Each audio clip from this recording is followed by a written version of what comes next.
I'm going to step in here. I think I did do a little bit about quadratic equations in the session before Christmas, but we certainly didn't finish it off with any examples.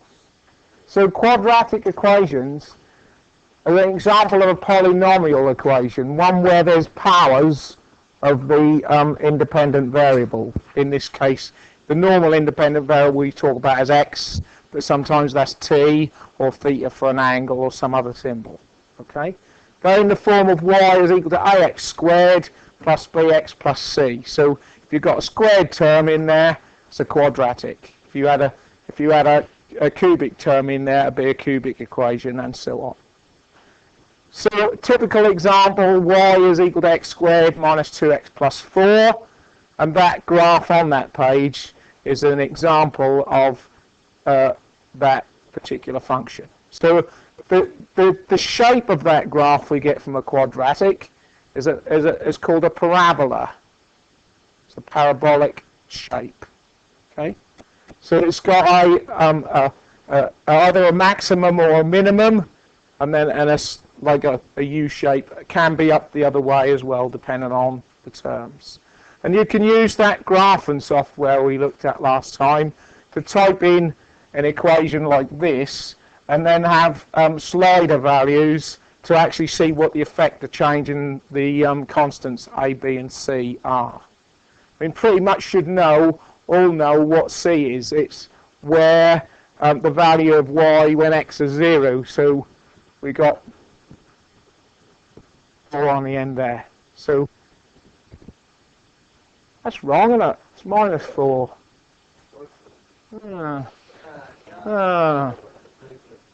Maybe I didn't graph that function.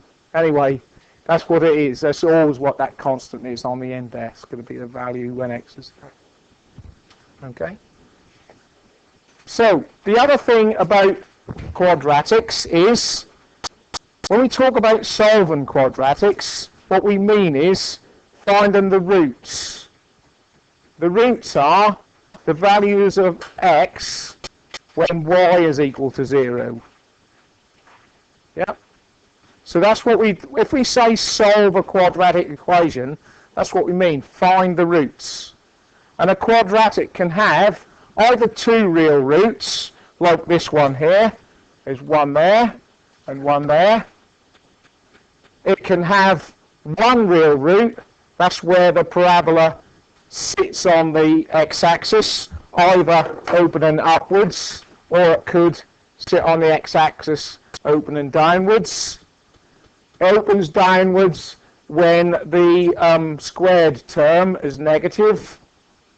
So a minus x squared, for instance. If the squared term is positive, it opens upwards. And then we have the version where there are no real roots, and the parabola sits completely above, or conversely completely below the x-axis. There are roots in those cases, but they're complex. They include the complex number j term that we had when we worked with complex numbers. Okay? So we don't solve quadratics like that at this level anyway. We don't get involved in quadratic functions where there aren't any real roots. We would just state there aren't any real roots and done with it. Okay? So, mathematical methods of solving these equations. We're going to cover 2 different methods.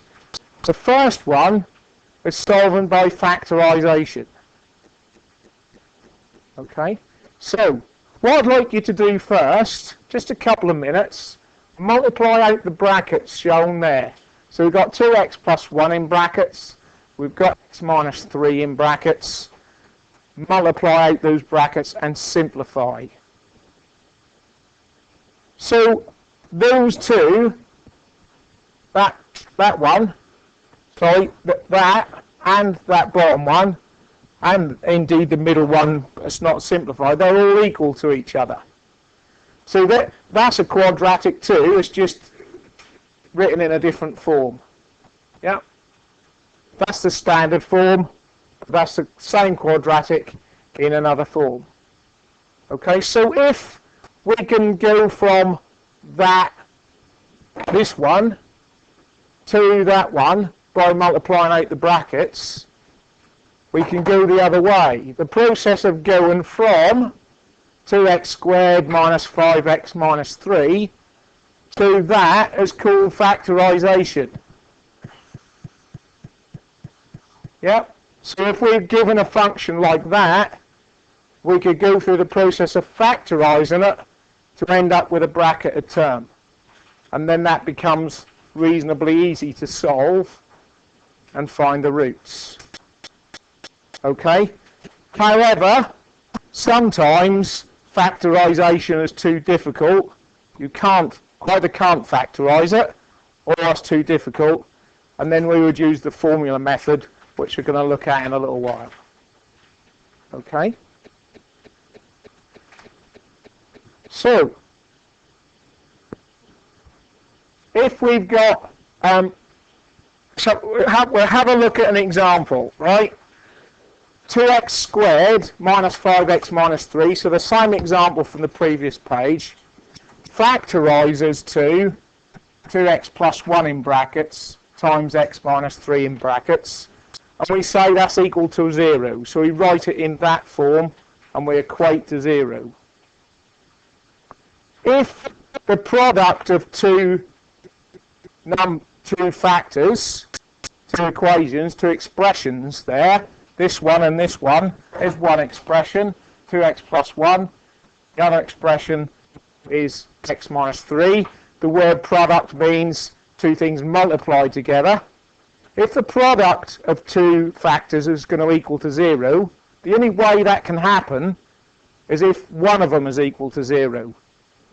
So what we can do is we can let one of those factors equal 0. So when 2x plus 1 is equal to 0, we say, we then rearrange that, so we subtract 1 from both sides. We take 2x is equal to minus 1. Therefore, x is equal to minus a half. We've found one of the possible roots of that quadratic equation. Then we say, if we switch that round and make x minus 3 is equal to 0, we rearrange that, x is equal to 3. So the two roots of 2x squared minus 5x minus 3 is equal to 0, two roots are when x is equal to a half or x is equal to 3. Just pause that and I'll put that in the graphing software and we'll just see that is where the roots are. Well, it is easier if you've got that available to you, but you need to understand the maths behind it as well. Okay? So you need to know that there are multiple methods, and if you come on to my course, degree course, you'll have to solve quadratic equations in the exam without graphical software. So you kind of need to know about and be able to use all the methods. Okay?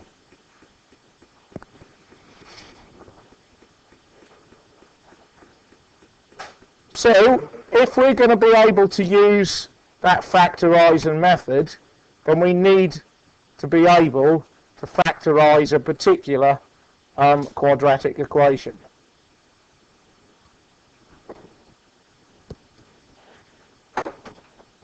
So let's just put a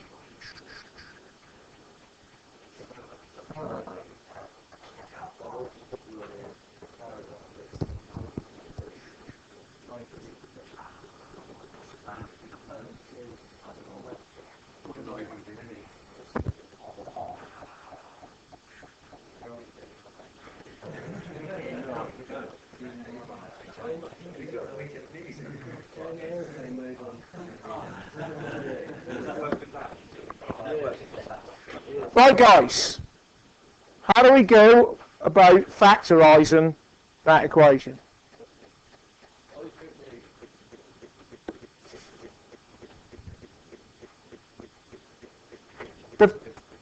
The place to start is to say, well, we know what we're going to have to do. We need x squared, so it must be x and x. Yeah, because then when we multiply out them brackets, what we've got to put in these brackets are numbers And I know that's a fairly easy one and you might be able to see it, but what's the process when it's not so easy? X and x will give me x squared. What we want here and here are two numbers that when we multiply them together, we get 2. And when you add them together, we get 4. So they are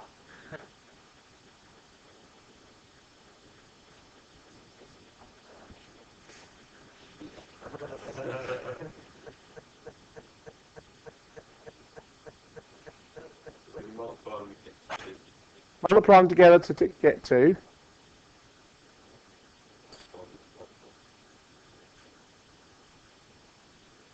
I ain't picked a very good example really, have I?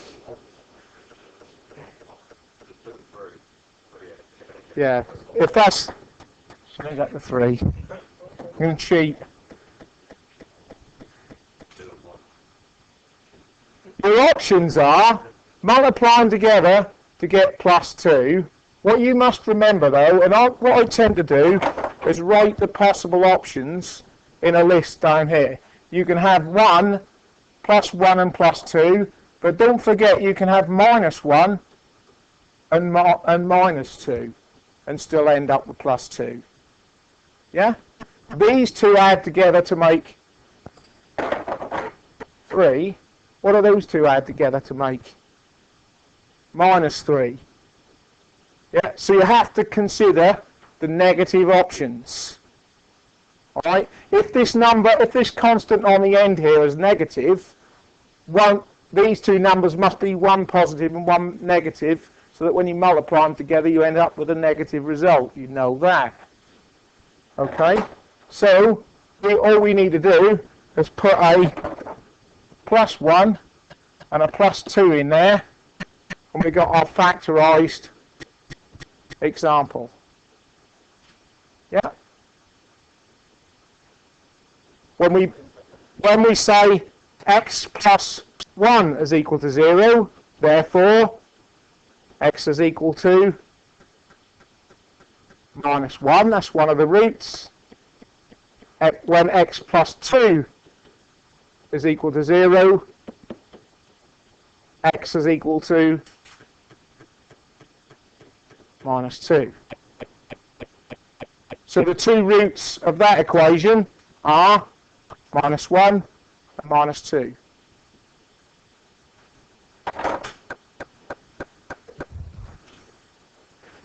Right, how do we tackle that one? We've now got a coefficient in front of the square term.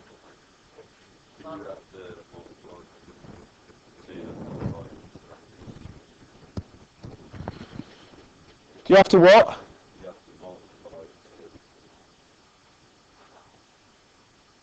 2 and 2, what do you mean? So like 2x and then 2x. 4x squared. If you do, so in your brackets now, what do you want to do?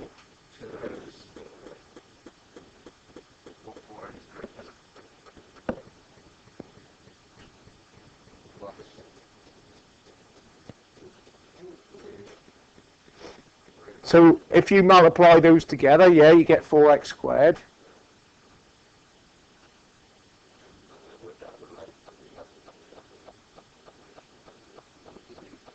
Right, you just have 4x in one bracket and x in the other. It is the better option. But can you get it from that? We've got to end up. Yeah, then if you've got 4x, no, then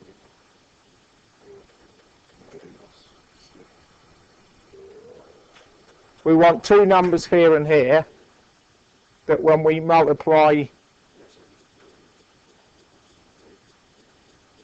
them by 6x and add them together. When we multiply these numbers here and here by 2x and add them together, we get 6x. 3. So that would be 3 and 3. but then when we multiply them together, we don't make 2. So that don't work, does it? Okay, but this can be a trial and error process. Okay, because that might have been the right way to go. In this case, it isn't.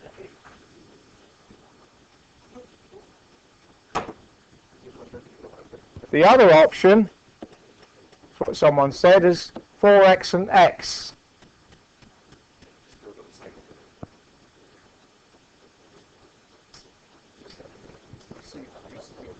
Oh, no. 4x.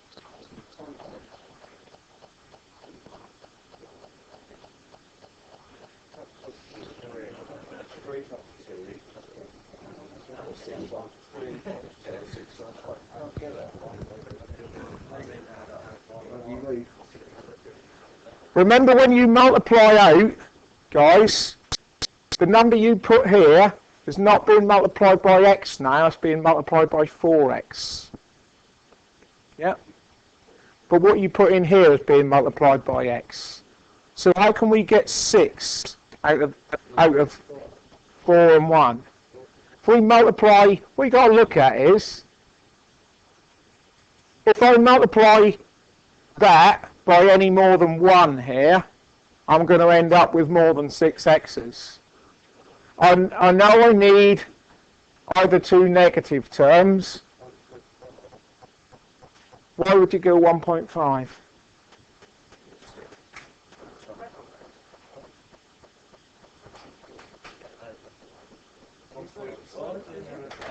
Then you get 6x. 1.5, what, here? Yeah. Okay, that'll give me 6x, but then what number am I going to get to put there to still end up with 6x? The only thing I could do is nothing. And then nothing times 1.5 is 2.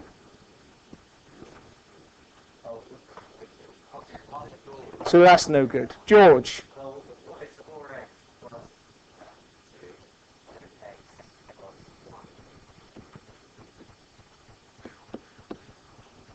Yeah, 1 times 4x is 4x, 2 times x is 2x, add them together and make 6x. Yeah, and multiply these two numbers together. You have to have options that will end up, when multiplied together, to make 2. So all you've got is plus 1 and plus 2, or minus 1 and minus 2. They're the only options you've got there. And if I put the 2 in this side, I'll end up with 8x, so that must go that side. Okay, then when we've done that, we can go when 4x plus 2 is equal to 0, 4x is equal to minus 2, x is minus 2 over 4, or minus a half. Yeah. And the other option, when x plus 1 is equal to 0, x equals minus 1. So we've got 2 roots again, minus a half and minus 1. It's a trial and error thing, but the key to it is the pairs of numbers you can use to multiply together to make that constant on the end there, because you can only get that from a certain combination of pairs. They're your options. Then which option fits to get you back to 6x and 4x squared? Okay? What I'd like you to do now is, on your next page, there's a couple for you to have a go at. Find those by factorization, okay? And I'm going to have a start feeding some of that previous work back. Right, guys. All I'm going to do initially is ask you, what answers have you got for the 2 roots for A?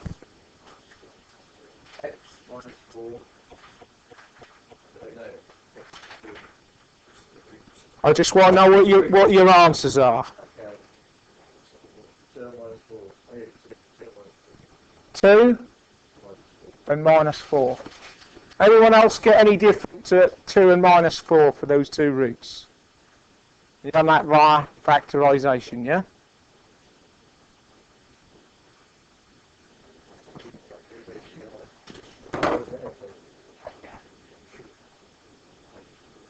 So that term factorized is? You could do, can you get plus 4 minus 2 anyway?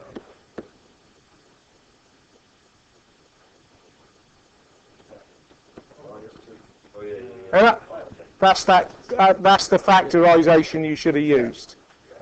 Yeah?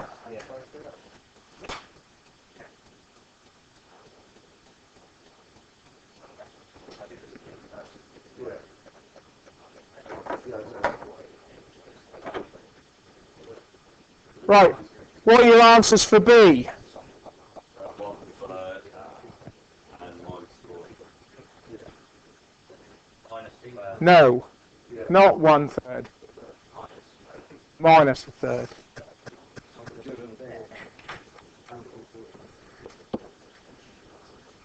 Minus 1/3 and no, plus 4. Yeah, your factorized term is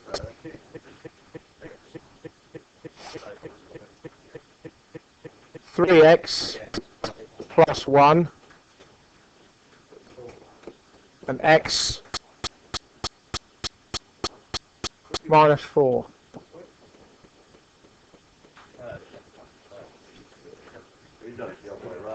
Plus a third. Oh.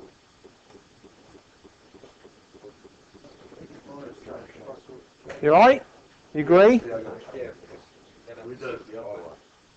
What other way?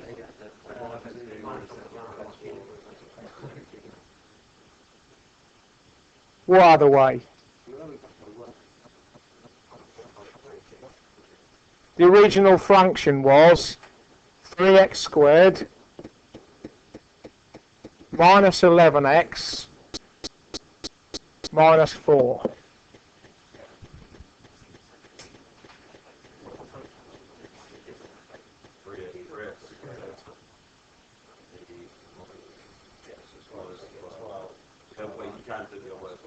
What other way? That's where we've got Yeah, but they ain't right then, is it?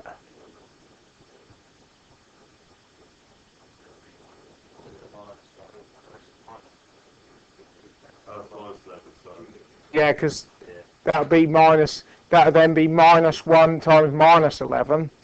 It would give you plus 11, wouldn't it? So that's not right. Okay, Kieran?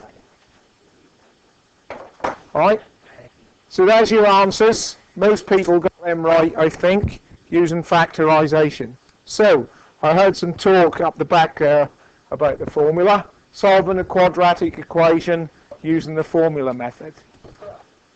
If you have quadratic in the form of ax squared plus bx plus c is equal to 0, so standard quadratic form, the roots can be found using the formula. The beauty of the formula is if there is real roots, the formula will always work. But sometimes on simpler equations, factorization is quicker. So we got that formula there. X is equal to minus b plus or minus. So that's where the option for two roots come from, because it's plus or minus that second half, plus or minus the square root of b squared minus 4ac. So if you end up with b squared take away 4ac being negative, that's where you've got no real roots, because you're looking for the square root of a negative number, and you know there's no real solution to that. It must be a complex root. So if this term inside here ends up negative, then you've got a quadratic with no real roots.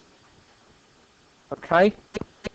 And then you divide the whole lot by 2a. So using the formula is simply a matter of plugging the numbers into that formula and using your calculator.